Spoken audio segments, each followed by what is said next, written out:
Songwriting is therapy. I mean, there's a lot to be said. There's a lot that has been said. It's like well documented how important it is to take any sort of thought and put it down materially.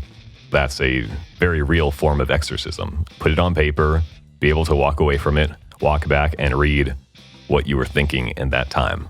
If you can get it on a physical medium, it actually gets part of it out of you. Would you say there's something similar to if someone verbally expresses that, they manifest it verbally, or do you think that that has a different impact? You know, because some people will bring up, not necessarily like a skipping record, but they'll bring up the same thing about themselves over and over again, verbally, instead of writing it down. Do you think there's a difference? I think there is a slight difference. It depends on the context, because bringing it up verbally, that could be like, sometimes it works better for people who aren't as comfortable writing to say it to yourself in the mirror. And I think that is closer to what writing it on a piece of paper is versus saying it to another person. There's mediation there. You are changing your thoughts to communicate it to a person. You are trying to justify yourself. Yeah. It's like the people who don't do well in therapy are the ones who go into therapy rehearsing these situations in their head to tell their therapist what fits their side, rather than treating the therapist as your journal or as yourself in the mirror. Be truthful. Yeah.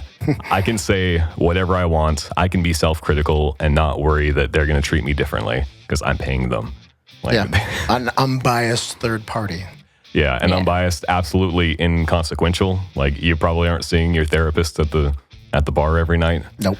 So it's not going to change your social dynamics if you tell them something you actually felt that you are troubled by.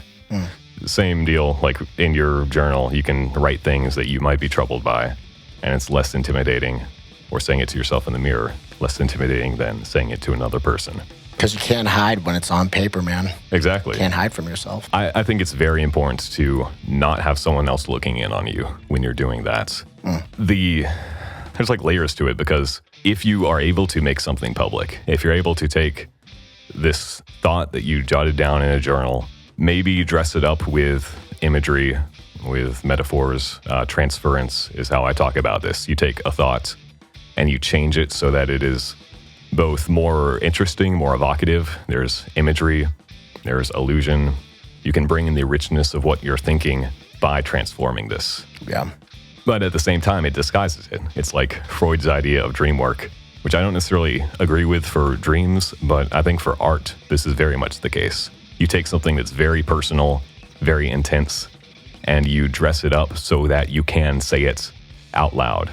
You can let other people see it, and you don't feel violated. Yeah, honestly, that's a really good description of that. I never really thought of it that way. That's really interesting that you say that, especially, you know, it being therapy. And I actually read my lyrics at a therapy session. She's like, have you actually ever read these out loud?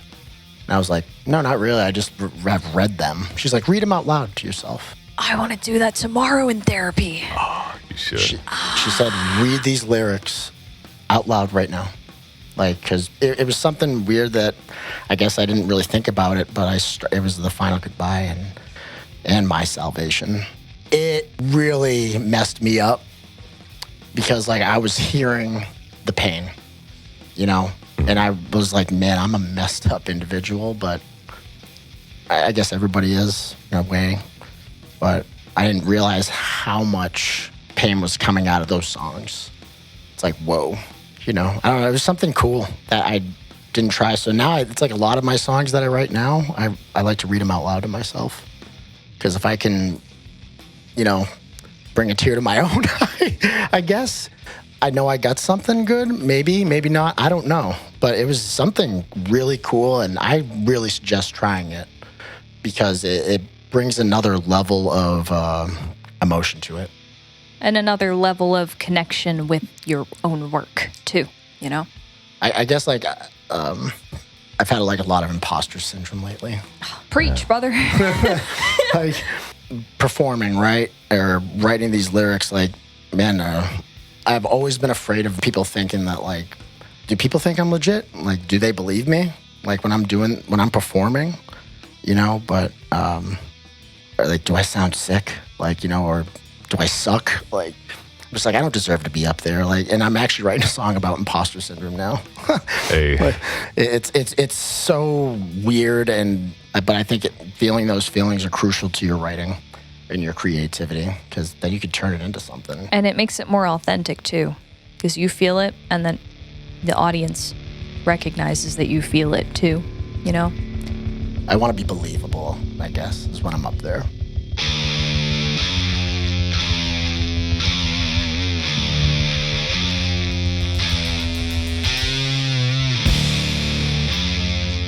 So I want to push back about the idea of authenticity. Go for it. It's a word that rubs me the wrong way because I think it's thrown around a lot. And it's partially just because, like, and this is my own neurosis. My entire life, I feel like I don't have a sense of self, that there is no authentic me. So I'm just like constantly struggling to find new ways, new perspectives. This is why a lot of my songs are like written from different points of view. Yeah. Because I'm trying to explore. And so some of my most authentic songs are the most like fantastical world building. On the flip side, like after I went to therapy, my lyric writing did change quite a bit. There's still a solid balance, but I started writing a lot more songs that were actually based on the journaling techniques I've learned in therapy and continue to practice. It's more effective, more deliberately like trying to exercise my demons, which I didn't really have a way to do before that because I'd never practiced expressing my feelings to someone else. That's actually a really good point that you bring up, and I really resonate and empathize with what you said when you said you don't really ever know what your authentic self is. Yeah. Because I feel like I'm just a walking reflection of all the people who I've met in my life. So I could be writing a song based on who I've been interacting with at X point in time, you know? So it's sort of like, it ties into that whole idea of music is a stamp in time, you know? Yeah. But that's also a good point, because I have heard this word thrown around quite a bit. Authentic, you know, and I think you're right, it is overused a bit, or at least misused. And I feel like they should be replaced with being genuine. If you ask me, I don't know. I'm going to propose, at least in the sense we're currently talking about authenticity, I feel like this relates to, don't know if either of you are familiar with the iceberg theory of writing. No. It's like Ernest Hemingway's big thing. The goal is to know everything about what you're talking about. In the case of Hemingway's writing, you have a story, you know every intimate detail of these people's lives, of the situation that's going on, of their thoughts and feelings, but you only communicate a small part of it. Yeah. Because like everyone's life is so rich, so varied, so intense that you can't put that all on paper. You're going to drive yourself insane. Yeah. Trying to do that. So what you want to do is just like know everything, or as close to everything as you can, and then condense it to just the essential parts. And I think what we mean when we talk about authenticity in writing is that knowledge. And so if you're writing about something that came from your life, then obviously you know everything about it. You know everything about the story behind Final Goodbye. It's a matter of condensing that. Now, somebody else who had different experiences that are comparable, like somebody who lived through a different kind of loss, but is able to tell a better story about this kind of loss. That's like a transference of ideas. That's the same thing. You're like dressing it up to make it more interesting. It's just their experience. Yeah. Like their personal one. If you can get in the headspace of the narrator of the song, whenever it takes. And sometimes, a lot of the time, the easiest way to get in the headspace of the narrator of the song is to be that narrator, to tell your own story. Sometimes if you're a conglomeration of everybody you've interacted with recently, or all the shows and movies you've interacted with recently, you might find it more authentic, more believable to recombine these ideas you've taken from interactions from media to express something that a lot of people can relate to by just filtering that. But yeah, my proposition is going to be that authenticity is just iceberg theory. It's know what you write. Yeah. Write what you know. Yeah, because if you're bullshitting, man, like that's another thing. Yeah, know what you write. Good example of what you just talked about. So, lies we follow, right? That song was about an ex of Justin's that I interviewed him about her. You know, Yeah. I just sat there and he told me because he had an idea. He said, and I interviewed him about her, and it's about her struggle with drugs, and like he really loved this girl at one point, and like you were saying, like I had to add a little bit of me to it. I can tell you all about drugs, addiction, and growing up and not having it easy in life. I mean, granted, it was a complete unique situation to him and her, but I was able to connect the dots and add my own experiences to kind of really elevate it from his perspective, hers, and mine. Mm-hmm. It was probably one of the most, that was the funnest song to write. It was interesting. Yeah. I'm glad you brought that up, because that interview process is something that I've never done, but I really admire, because Jane and I both are people who will like do extensive research while we're writing songs. Yeah. And well, one of the like weird contradictions of songwriting and probably all artistic creation, although it's most evident in songwriting or any kind of written language stuff, maybe film too. It's like the tension between the general and the particular. I think great art, capital G, capital A, whatever, it like resonates with a lot of people because it speaks to things that we all recognize, that we all see in our lives, and it frames them in new ways. Yeah. At the same time, it tends to be more powerful the more specific you can get. If you can, like, rather than just talking about the general structure, mental processes of addiction, you're able to like give specific images that evoke this struggle. Yeah. You're trying to communicate something general in a very specific way, which often is through being able to relate it to your own experience, to an experience a lot about. I forgot how I can wrap that up. Squirrel. ADD. No, it really is, man. Like it was such a cool thing to do. Like I said, trying different things when writing, like interviewing somebody, that was something I never did, but let's give it a try.